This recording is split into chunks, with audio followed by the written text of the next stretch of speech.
Hello and welcome to Meet Your Inspiration podcast with Meri and Rich. Here we're talking about inspiration, motivation, and empowerment. Our guests are ordinary people who became extraordinary, and with sharing their story, we want to inspire you to become the person you want to be and to go beyond your dreams. Today, we're in St. Gallen in Switzerland, and our special guest is Mr. Christian Eckert. Christian is the CEO of Regloplas.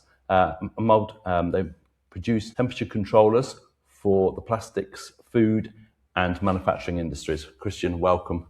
Thank you very much for being with us today. Thank you for having me. And this episode, we'll talk a lot about leadership and inspiration. And spending a little bit of time here, I can tell you that I haven't seen a place like that, and people looked that way after. So I'm really intrigued to see what is the formula to that. Thank you. But we'll take you back in the time when you finish your secondary school. Mm-hmm. Did you know what you want to do and what's happened with Christian? Yeah, more or less. I was just as a kid, I was technically interested, let's say it like this. So I started with building Lego and then some electronic things. And so from that on, I know that I will go to something technical. It's very untypical for my family because I'm a son of a butcher.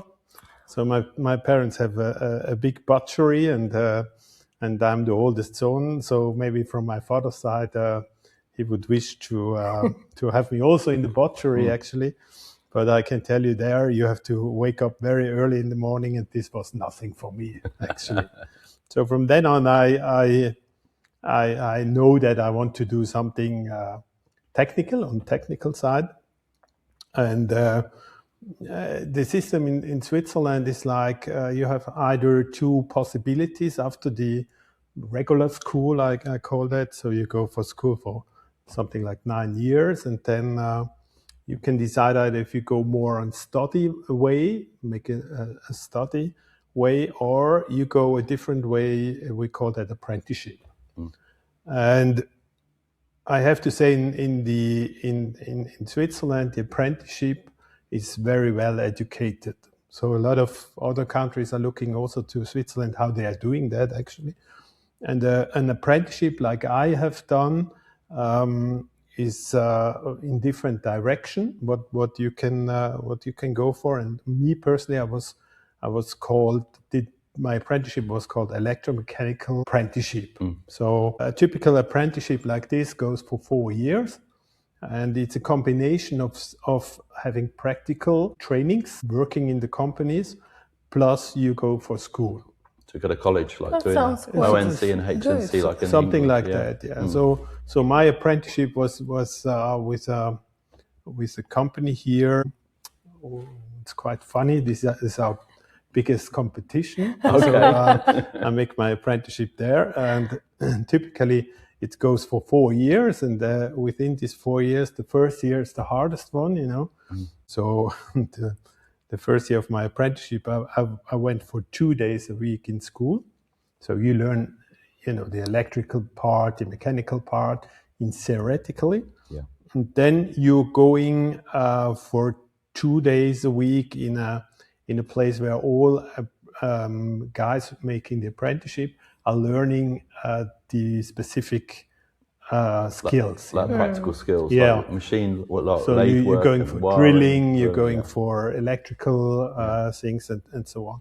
This is for 2 days, so you got out of 5, you have 4 occupied already. And in the 5th day, and at that time you're in the age of 15, 16, you are going for the factory. And I still can remember the first year, on Friday, all the time I can go for the factory, which makes you at that time quite proud, right? And I was allowed in the morning to do some preparation of pipes and some electrical lines and so on. And that's it. And in the afternoon, you have to clean the whole company. So this is your first year. So I call that you have to eat the dirty part in the first year. You know, Always. you learned very much where the food chain starts. You know, so but for this gives you, in the age of 16, you're maybe a bit over motivated, let's say it like this, and brings you down to earth. Yeah, and then within this 4 years, you just learn more and more about mechanical things and electrical things, electronic programming and things like that. So it goes on parallelly in theory in the school, and in practical then. Did you want to specialize in one particular area on the sort Me of... personally, not. I was always interested in to have, you know, you could specialize in just electronic or just mechanic or just electric or whatever. But me personally, I was always interested in about to cover the whole range, you know. This apprenticeship I've done, and we also have people making the apprenticeship here in Regloplas, which is very important, by the way, for me to have, you know, to bring out the young people as well. Absolutely. But for me, it was always very interesting to cover all, because I was interested always in different sectors, actually. And after these 4 years, you have a theoretical test, a practical test, and things like that. And then finally, after these 4 years, when you pass the test, then you're officially, in my case, electromechanical worker, actually.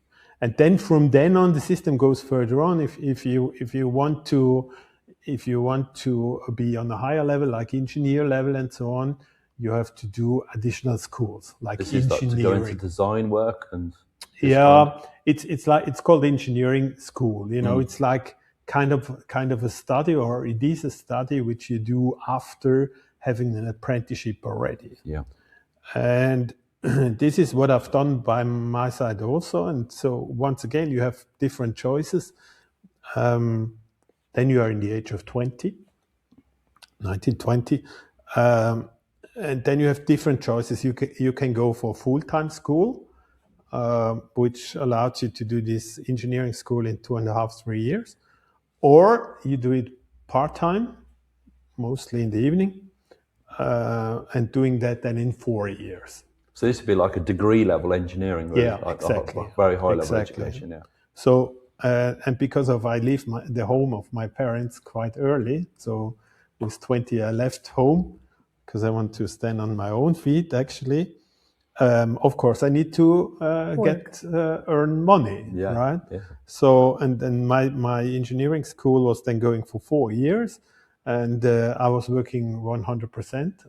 So in the evening, 3 times a week, you go from 5 to 9 in the evening for school, and Saturday morning. And that's quite a tough time, honestly speaking. In these days, I would never do that again. Especially because of you also have some other thoughts in your mind, you know, you go for distractions, for some partying and things like that. I still can remember a very interesting episode. Every Saturday morning, we have English in school, right? And I was out all Fridays, you know, and Saturday morning, 8 o'clock, you're in school, and my teacher always tell the same sentence on German. Ich begrüße Sie and welcome you zur Samstagmorgen-Tortur, for the Saturday morning difficult time. And then he always told, let's talk English. Let's start with Mr. Eckert, please. And I can tell you, every Saturday morning I have to speak quite a long time English until I'm awake, and then he takes another one. So that's my thoughts about that. So you had a slight hangover from the night before, maybe a slight, yeah. You needed to party with English people, and then you'll be fluent in the morning. That's quite complicated here in St. Gallen. So I've done that for another 4 years. Working, parting, school. So this was about my circle. And then I changed the company. I was working for a company is called Killenberger. They are producing a round grinding machine, high precision grinding machine. And there I started in the very basement of electric drawing making, and then I'm going for SPS programming couple of years, and then I'm doing the programming of the control of the unit itself. So make there some steps, and then I somewhere realized. So I was on my engineering desktop, and at that time still CDs was very popular. So I have done my work. I copied my work on the CD in the evening, and next evening again I copied the next day on the same CD, and so and that makes me somehow a bit. I would not say frustrated, but I was recognizing that this is not the world I want to work for. So I'm not the engineer sitting. Because at that point it becomes a bit monotonous. It's sort of doing the same thing over and over again. A little bit difficult. So I decided then for me that I want to go to another direction, like more sales, more things what have to do with people. I would say. So I decided to make another school, same like engineering school, but on the commercial side. So is that like a business school based? Yeah. So actually, it's how is it called in English when you have an engineering and then you add the commercial aspect, commercial side. So this took another 2 years. Once again, going to school in the evening. At that time, I'm getting in the age of 26, so the partying was not that much anymore. So Saturday mornings have not been. And then I had a very good and understanding boss in this company, and I told him, I'm leaving because I want to be on another side, and then the job as a real sales manager at Regloplas was getting free. Okay. So and I decided to knock on their door, and lucky for me they took me. Maybe they took me because I make my apprenticeship in the competition. Yes, so it had a bit of interesting background and information. So people from the other company, our competition, I cannot say the name in this podcast. They make some jokes. They always say everything good comes out of their company. Of their company, actually, whatever. Yeah. However, no. Yeah. From then on, I was very lucky about. Also about the family Stigo, which gives me the opportunity. I mean, I was nobody. I was traveling for vacation, and so my English at that time was just like Saturday morning English. It was quite hard in the beginning. At that time, the sales director, he just sent me out, brings me 2-3 times to. So I was traveling. I still can remember first travel in sales was to Czech Republic, and I have to go there for an exhibition, a plastic exhibition. And he told me, so now you stand by the tissue and you speak with everybody walking by and try to sell this tissue. And, So the problem was just only my Czech is absolutely on zero, no Czech word, And I tried to speak with the people in English, and they do not speak English, at least at that time not. So I remember these days, once again, like in the apprenticeship, when you start up, that you're on the food chain, you're once again on the basement. But when you joined Regloplas, how the company was already established? What they? Yeah, the company was at that time about 40 years already, Oh, okay, 35. yes. So the name Regloplas is very well known in Okay, at that and time they had already. out there as well international business.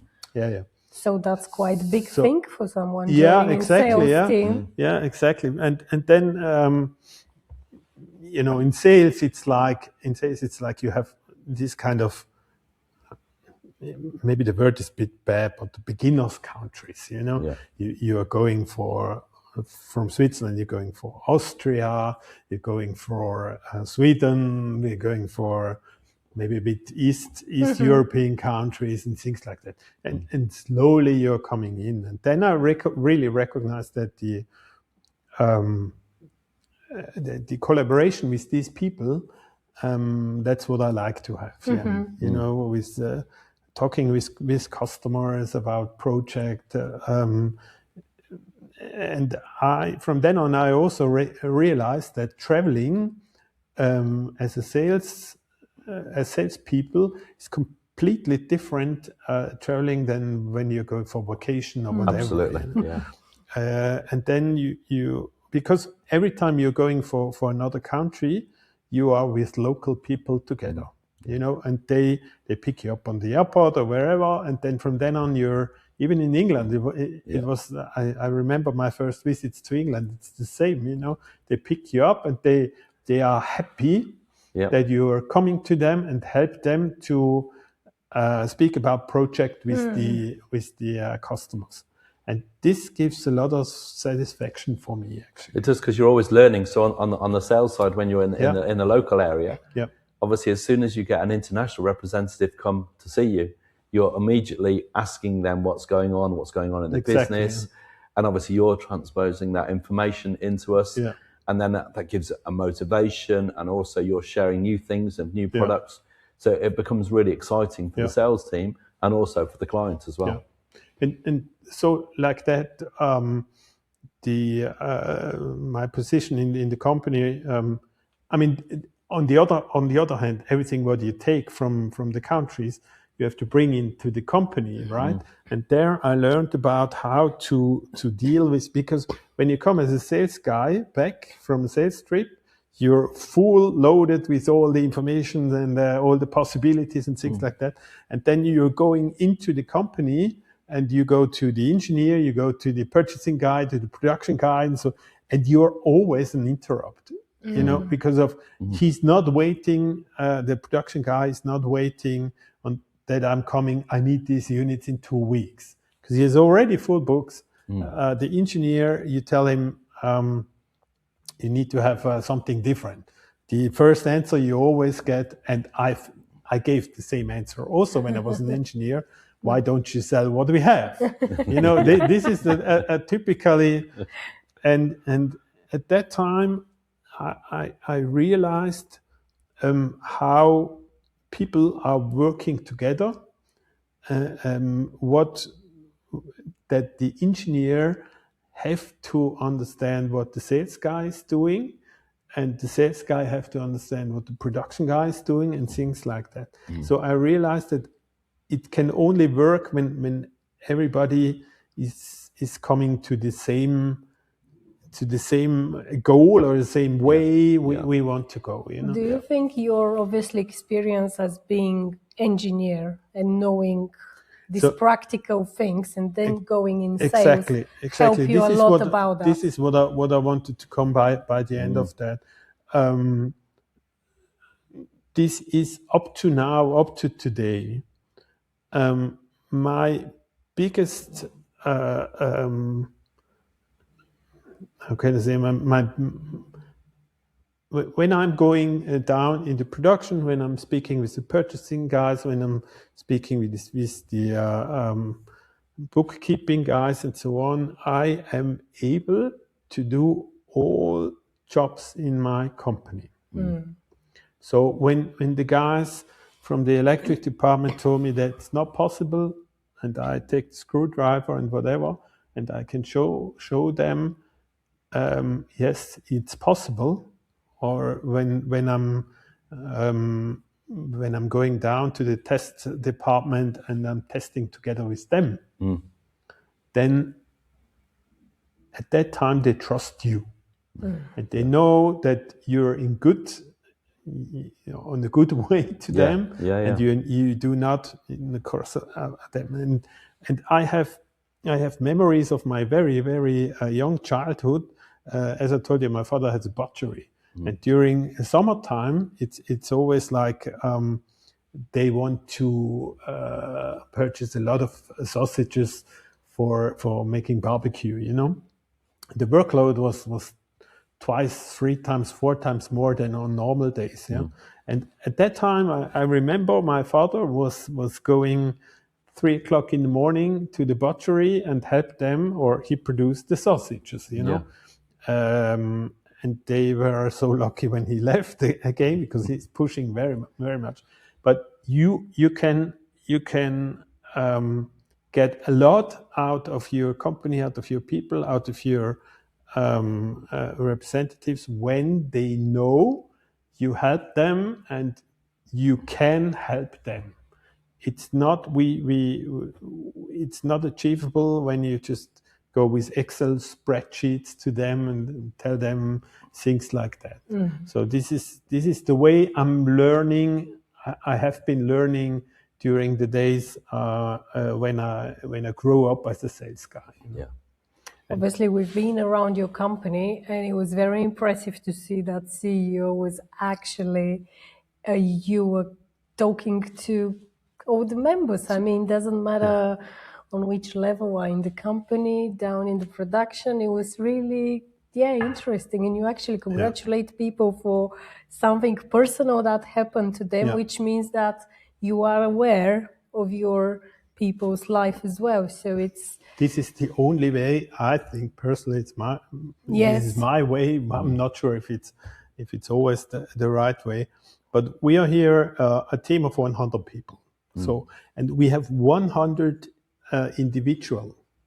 Absolutely. The one likes to start here at 6 o'clock in the morning and leaves the company at 3 because he wants to do something else. Others like to start at 9 and stay until 6. And there are people here which are absolutely fine with what they do when we just give them something to work for 8 hours and then they are going back home. Others you almost have to kick out because of they just want to stay.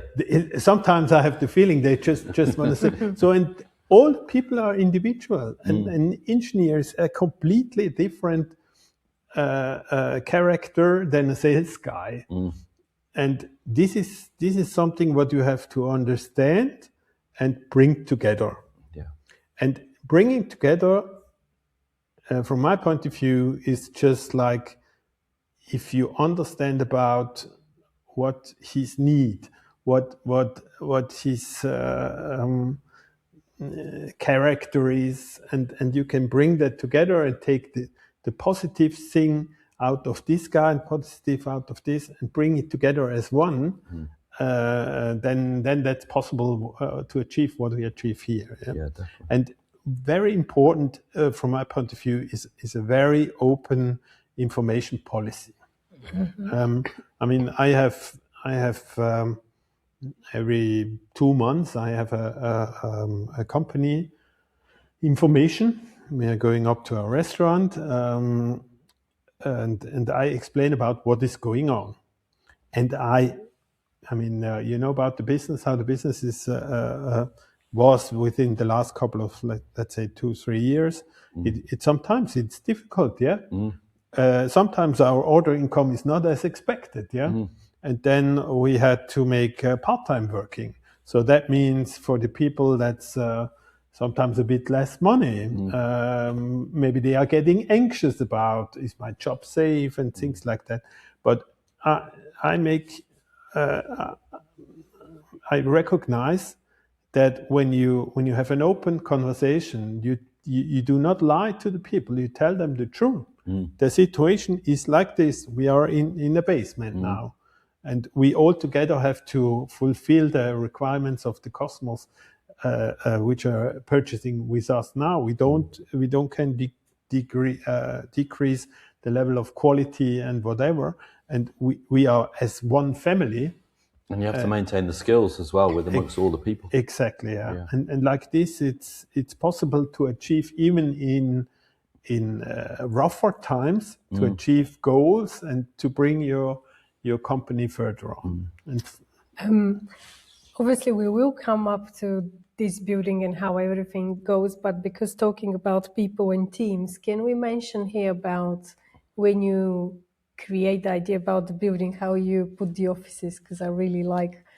Yeah, that. we in the old company. So just to give you an example, the old company was built up in 1972, and at that time the buildings have been built as it came, more or less, right? So we have been in 3 different buildings, 5 different floors. They are not even and things like that. So the offices are also split into different places. You remember that? I do, yeah. Absolutely. And the communication was very difficult. So by email, the communication was like this. I call that ping pong emails. So the one something is coming in, and the one guy forwarded it to the next one, and then for him it's done, and the other has it on his desk, and then with another question it comes back, and back and forward ping pong. Huh? And this is what I want to avoid. Because that takes time as well, doesn't it? I mean, while it's very unproductive. Yes, and very misunderstanding between the people who meant what. Yeah, exactly. And for me, it was for us, it was very important to have all the offices places on one floor, so that we have purchasing, we have sales, we have marketing, we have engineering, we have customers application, we have a lot of different HR, financial department, and so on. We have a lot of different sectors which we all have to bring together. And then initially I thought, we have to bring, for example, the sales people with the customer application people together, because they are working together. And then we recognized, with the help of other companies, we recognized that the best way to do it is our building is a square, more or less, and the offices are around this square. So we place now the ones which are working the closest together, the farthest away in the building. And the reason is because of when the sales guy is walking to the application guy, then he's passing the engineer, he's passing the purchasing, he's passing the inside sales or whatever. And when he has something like how was it with that project, then they just can have a short chat about. We therefore also have a lot of sofas and tables for discussion. So by doing that, automatically, by moving inside of the offices, a lot of things which have been done before with these ping pong emails disappeared already, because you can do that on your way. The communication's much easier. So you sit out in one of the little tables or chairs around, and it's available to do it. Just chat for 5 minutes or whatever, and then you get solved what you otherwise need 4 or 5 emails. Takes you half an hour. So it's a very productive place, and all the offices are open. So it's really interesting, Christian, because when we look back and obviously look at the layout of the old factory and obviously the old buildings, and obviously it started off maybe making so many units a year, but over the years, as the technology developed and as you develop new units for different markets, obviously the production numbers started maybe at 1,000, 2,000, 3,000 units, and then sort of gradually increased to probably a peak of like 10 to 12,000 units per year. But like the logistics of moving everything around, there's a lot to learn when you're in an old factory, and a lot of people stay in the same factory forever, but they can't develop any further because they're restricted. And obviously at some point, we made a big decision. basically we have been lucky from outside also a little bit. We've initially thought, of course, we have to recreate the company we are in on the old place, but then suddenly we realized that it's been very difficult, because around this company a lot of living places has grown within the years, and the city of St. Gallen, they just want the production part away from that area. Yeah. So that's why we came to a new place, or to the idea to sell that and build something new up. And then you're exactly on the point. At that point, we increase, and we need much. The number of employees was increasing exponential, because we have been very unflexible in this old building. And I still can remember we tried to figure out why we are so why we need so much more people. And then we recognized, I just put these walking counters to people in the production, and they all walked like 10,000 steps a day in the company. Huh? This is from health point of view, that's a good one if you work for 10. But when you calculate when every employee in the production is walking for 10,000 steps a day, it's a lot of time, which is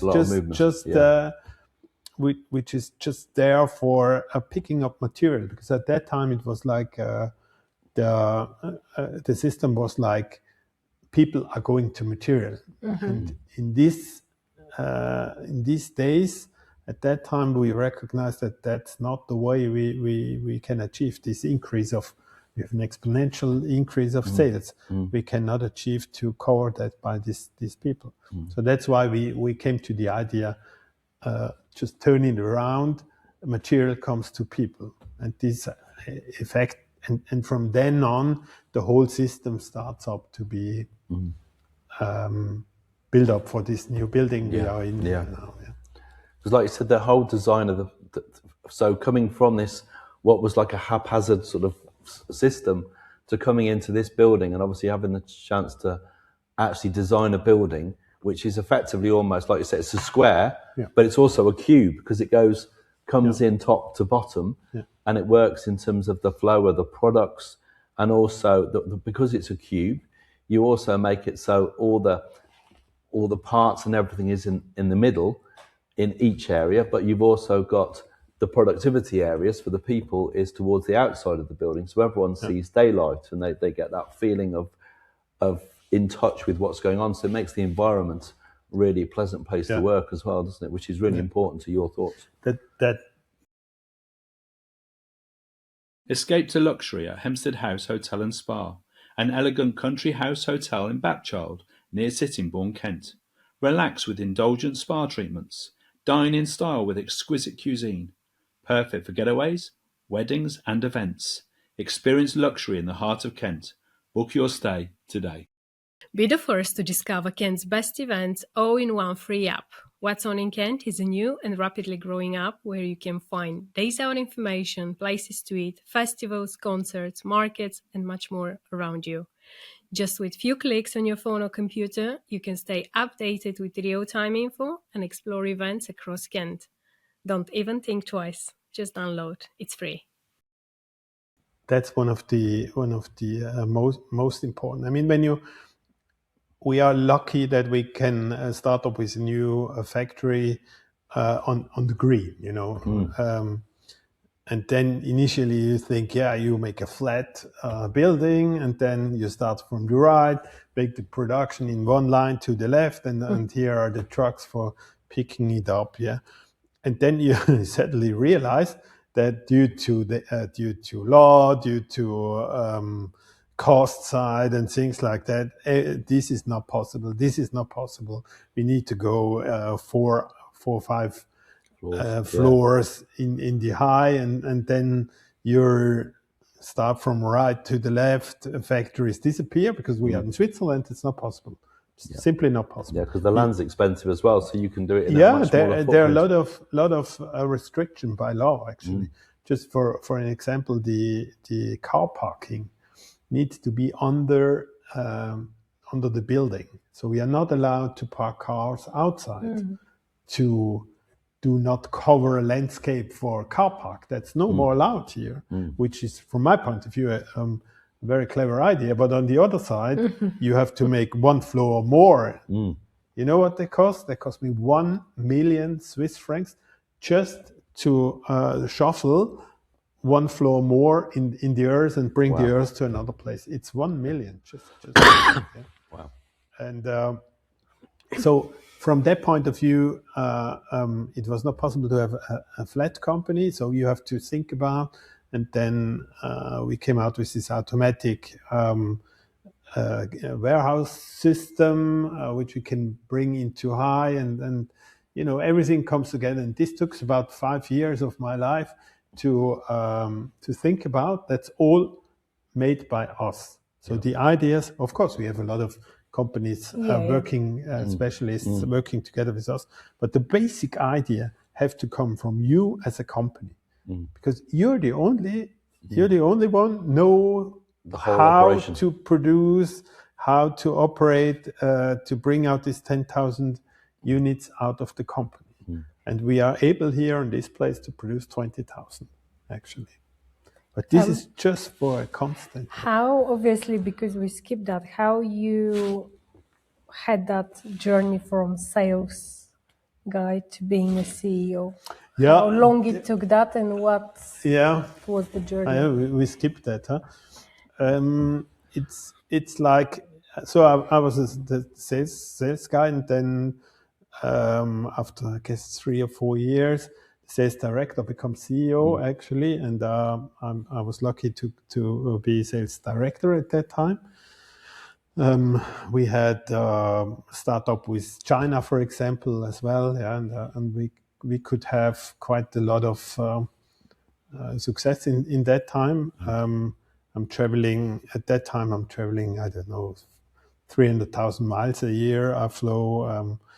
I was learning the world, I have to say. I was traveling maybe 40 countries in these days, and you have 40 different nationalities, 40 different people, which are always All different cultures, all have different ways of thinking as well. Other exceptions. Yeah. English people are far different to Chinese people, but you have to cover all. And by doing that, and I was involved with a lot of people in the company, and could achieve. So they start up trusting me, and I rely on my people, and so this comes up, and then someone the CEO left our company, and then they have been asking me if I want to do that, which was a big step for me. An honor, honestly speaking. Absolutely, yeah. Was a big honor for me to be asked for that, and I was more than happy to do that. But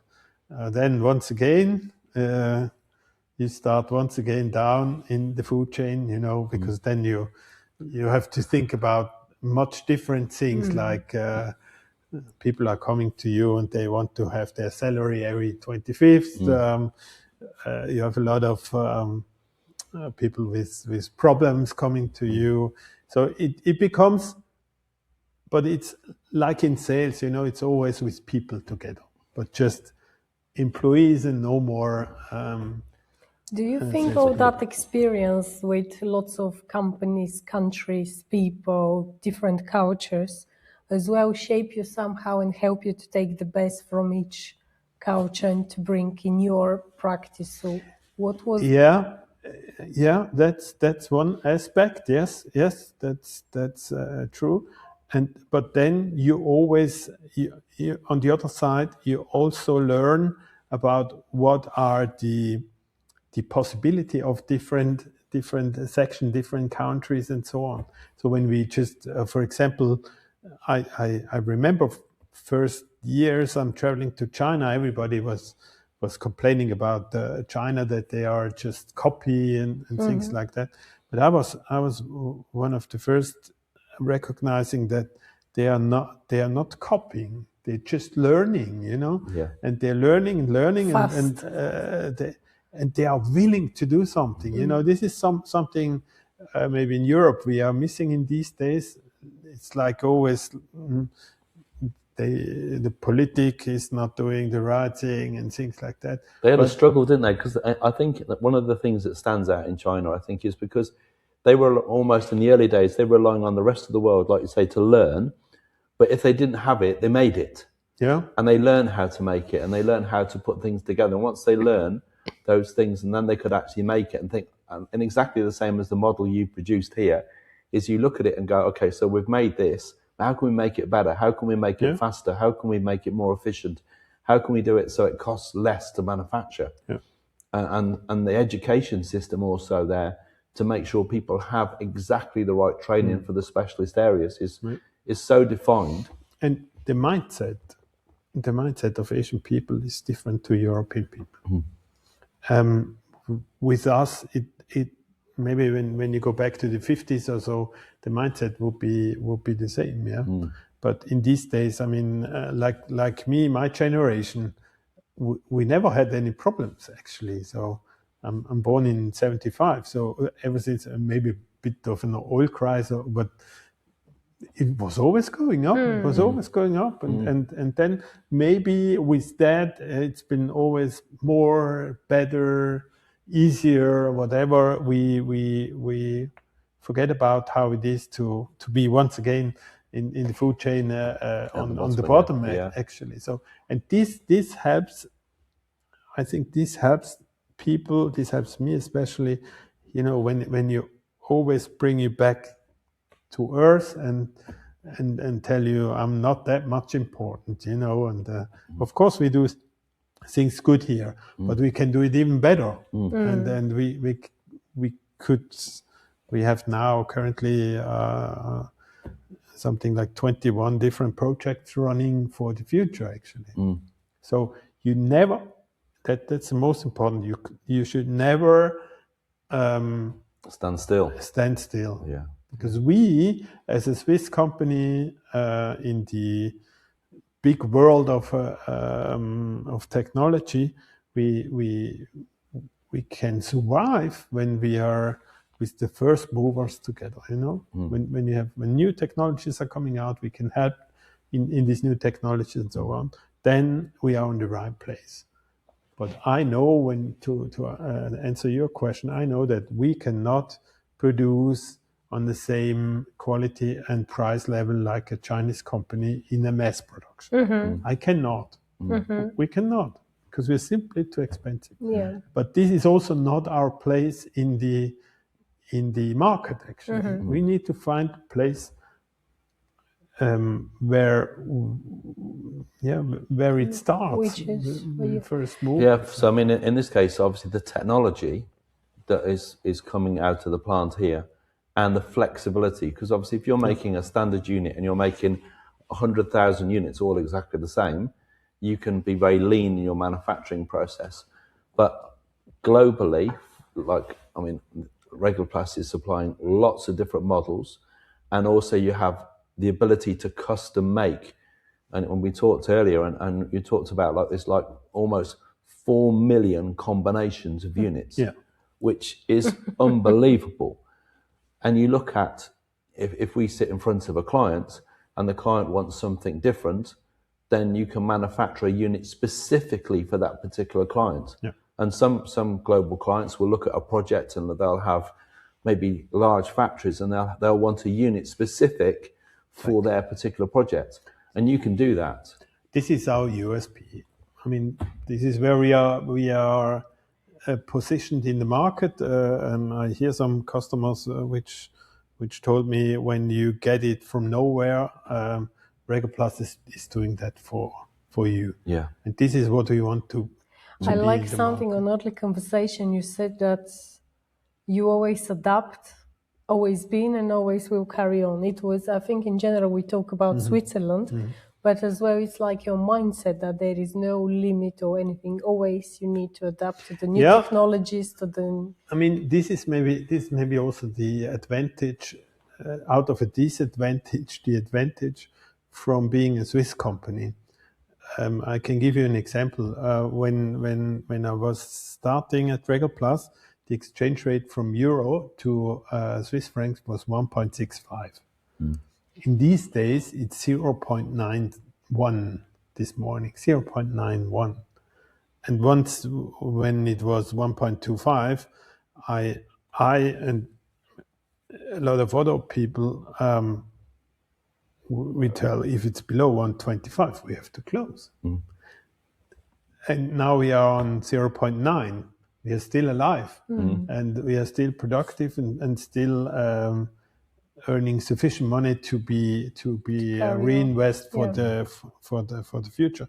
And this is because of we and all the other Swiss companies as well. We have to adapt ourselves. We have to being more efficient, developing something different. So because we are always forced to do that. Otherwise, we are no more in the market. And this is this is ever since ever, more or less. So I think that the need for constant innovation is absolutely vital, and also understanding what the market needs and getting the feedback directly from the sales teams across the world, the technical teams across the world is also really important, because it means then that whatever's happening, whatever the trends are in the different industries, then you've always got the right information, which is another big thing, which I think is so important to the development of the business and helps it grow. And once again, it comes from people. Absolutely. So people buy from people. They do. It's very simple. So you can have a lot of commercial, a lot of talk before LinkedIn and what else, YouTube videos, and but by the end, when you're visiting a customer in his place, and he can show you his problem, his need directly on his machine, and he can show you the part, and you look at the part and you can tell him, look here, I guess we have a temperature problem. This is so much more trust. Absolutely. And this costs you not so much money, but when you have a trust with your customers, then you can grow both together. Absolutely. That's the way it works with us. You're mentioning few words which are in my head and I can't stop: trust and people. Just in your conversation, they just come one after another. I'll be honest, I haven't met too many CEOs or senior leaders who not only talk or use these words, but are actually implementing their work. And we've noticed today here. Even today, Did you had anyone who played a role model for you? Where did the mindset come to you? Because obviously engineering is one thing. Sales is about, people, to know how to deal with them, how to sell. But once to become a CEO and already to allow the people to flourish. Yes. Really. How did anyone help you? Or it come natural for you? No, it came natural for me. Maybe it's also because of growing up in a family like this. You know, when I was a little kid. Maybe your parents were role model in this. My father was a small butcher with almost no money and things like that. So he built up the company. In weekends we went to the butchery and turned on the ice machine, and he's been grilling on Saturdays on the place to get some money. So I'm maybe a bit influenced by that from nothing comes nothing, right? So this is an input, but I was quite lucky also to have, for example, in this company I'm working as an engineer, I had a boss there. He only has, in the engineering department, he only hires young people without any experience. And they stay there maybe for 5, 6, 7 years. And I asked him once after 5, 6, 7 years why he's doing that, because of his quite the fluctuation. And he told me at that time I just bring in just young people. A, they are more cheaper, and B, the more important, they bring fresh ideas, and I can afford to have ideas not working. But if 1 out of 3 is working, it's been so much better for me than to. So I was influenced a bit by that, and then the third part I would say, I mean, I'm very much lucky. I'm here in the company. It's owned by a family, and this family trust in me. Simply, I can. I would not say I can do whatever I want, but they just let me free hand. Yeah, but you obviously proved that during the years. Yeah, but when you get free hands and you do not succeed, then the free hands are gone very fast. That's by the end with everything social we are doing here. We give free food for the employees. We got fitness rooms.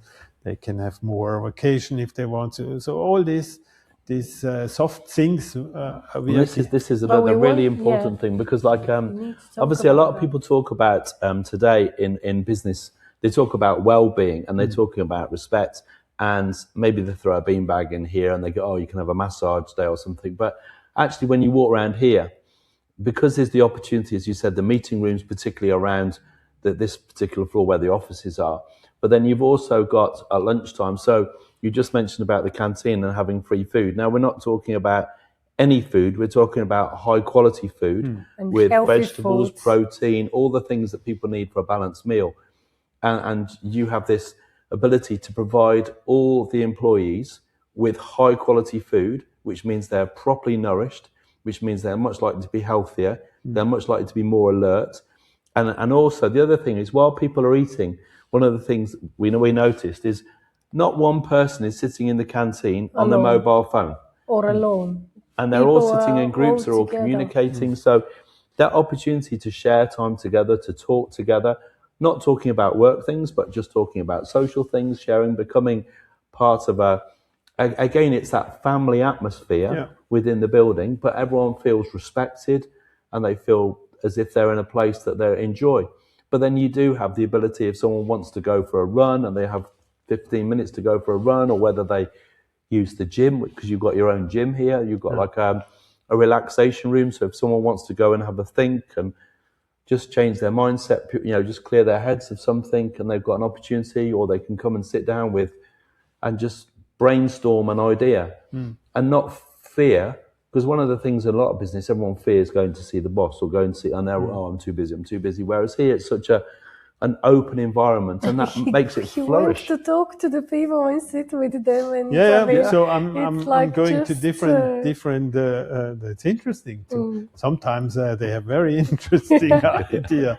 I have a new exhaust for my new M3 BMW, whatever. But once again, I cannot achieve our goals by myself or by just restriction. But when the people are trusting you, then you can achieve a lot of things. I give a lot to them. And cost me a fortune. Yes, this is what I wanted to say, because I'm sure all these things that Richard mentioned that you're doing for the game will cost a lot. Have you seen, obviously, since you implement them, what are the results in the productivity and in the workforce? I mean, it's always difficult to count. One thing we can see very clearly that the health of our employee is much better than before. Actually, I have a very simple theory about that. That these are 2 points. Number one is we have a lot of young people, and they normally don't spend so much money for food, for lunch, right? They like to have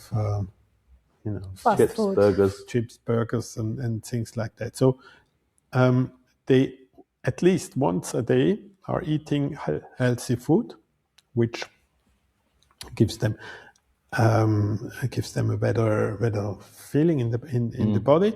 And number two is it's a socializing. You know, you speak about, and even if you have maybe sometimes during working we don't have the same meaning about different things all the time. But then you can sit there and speak about, I don't know, it starts up snowing next Thursday, why it snows in these days, and things like that. You know, this is overall, we can say the mental atmosphere in our company is from my point of view very good. We don't have conflicts or things like that. I give them very much. They can, for example, when you have an EV car, we have charging places they can charge for free, and all that stuff. But what I'm getting very aggressive about when I recognize that somebody is just not playing inside of the rules. I can give you an example. When we started up, we have free coffee all over the places, and I don't want to have plastic cups because it's waste of whatever. So I place coffee machine in all different floors. I get 12 coffee machines plus a dishwasher and some proper Nice cups, right? And then we start up here, so everybody can take as much coffee as he likes to. And nobody was bringing their cups into the dishwasher. And that makes me angry. So I thought about this, just one episode. I thought about what to do now. Shall I flip out or whatever? and I do the opposite. I went 5 times a day to the different coffee machines, take the cups out of the, what is it called, where you put it in the water? On the tray in the dishwasher. And put it in the dishwasher. And close the dishwasher. And have a look after that somebody sees me. And I went to the next floor, to the next floor, to the next floor. 2-3 hours again. Later, I was walking around the company, have done the same thing. After 3-4 days, everybody recognized that they should bring in the cups into the dishwasher. You can now walk through the company. There is no cup not in the dishwasher. No. Because he gives me something, I need to do something Lead also. by example, I would say. Absolutely. If the CEO is doing it. You have to do it like this. Because I can also, I can also flip out.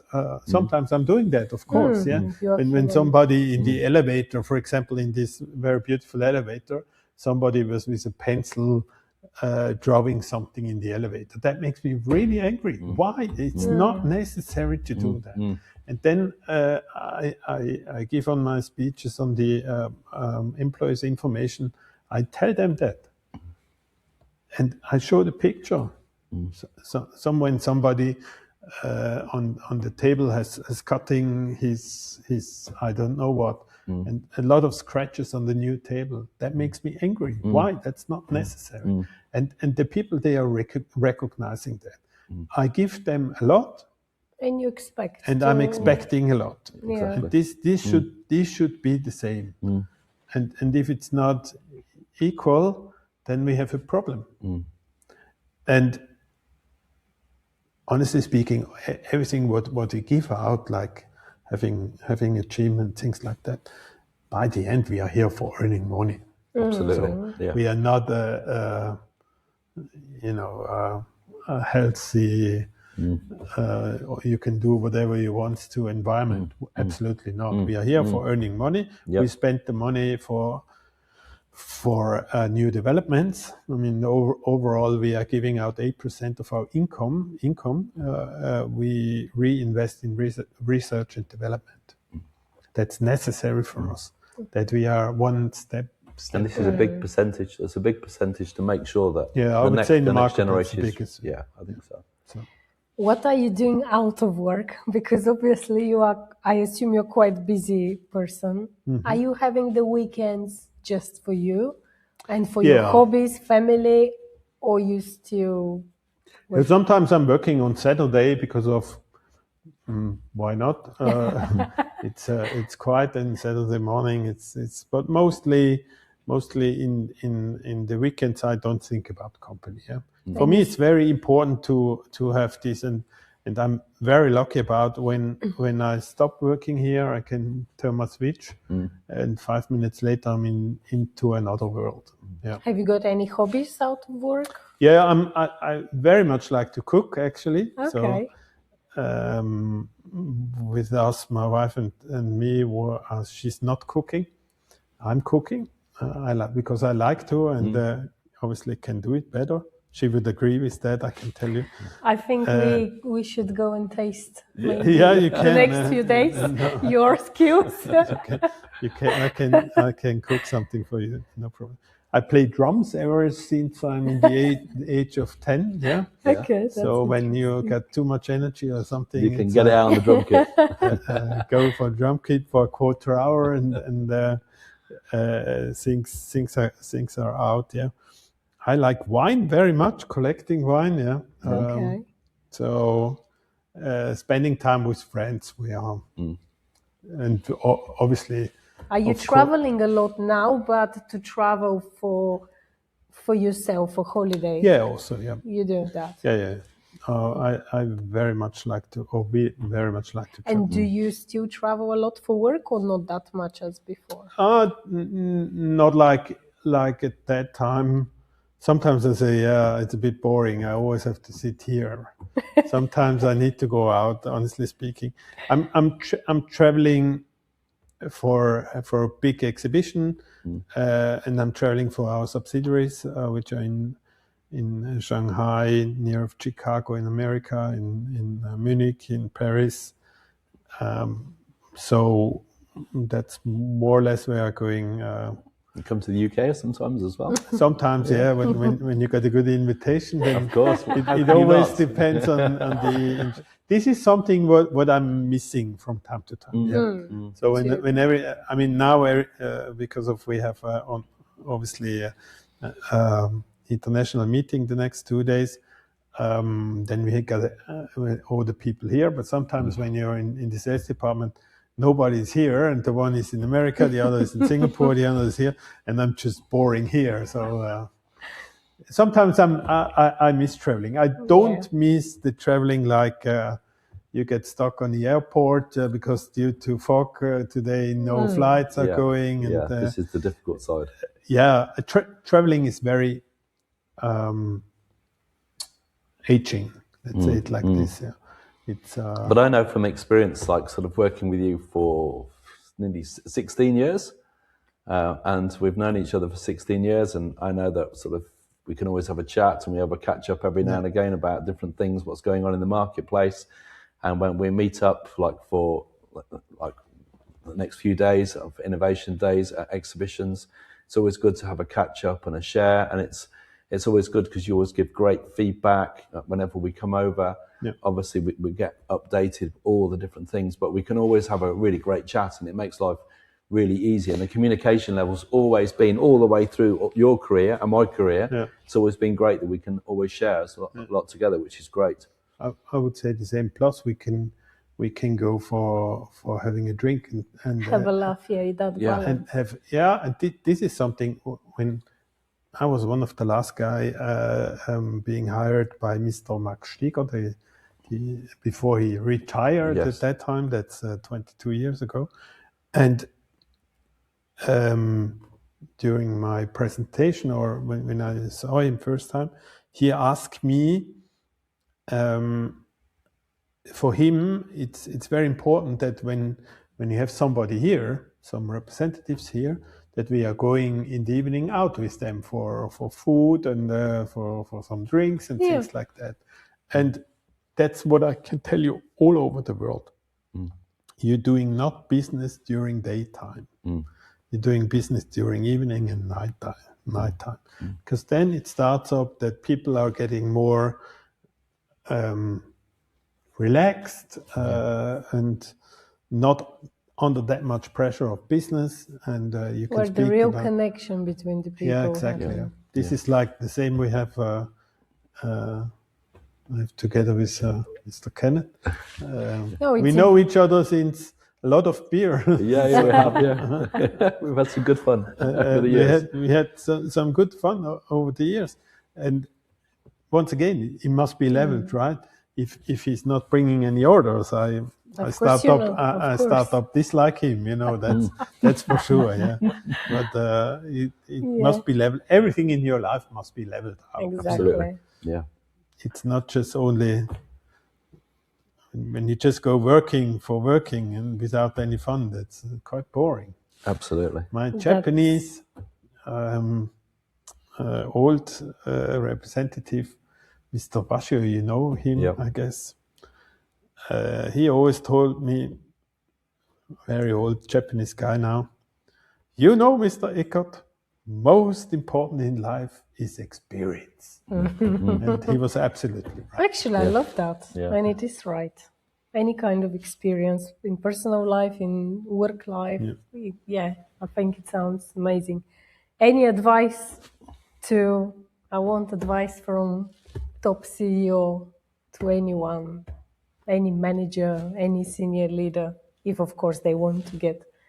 What would you... It's very simple. Don't take you too much important, actually, and look after your team. Without your team, you're nothing. Absolutely. The company, that's a very old sentence, but it's really true.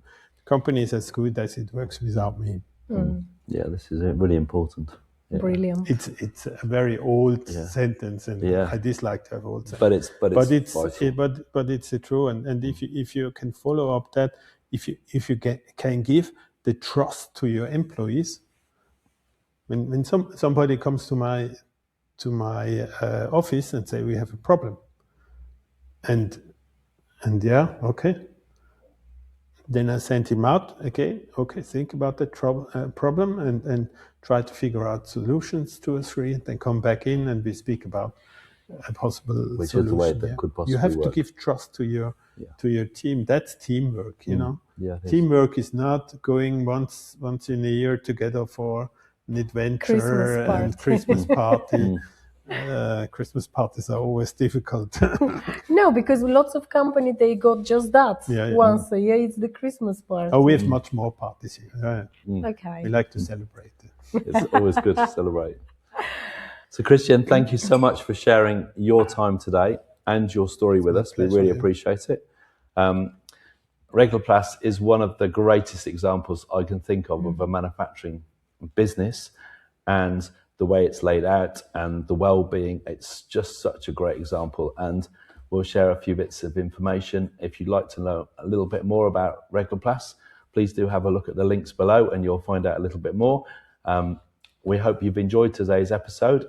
If you're watching on YouTube, please do give us a like and do subscribe and do follow us on the other channels. And if you want to help us with this project to bring more and more amazing leaders, people, examples, please follow the link below and buy us coffee. It will be highly appreciated. Thank you and see you next time. See you next time. Thank you. Bye-bye.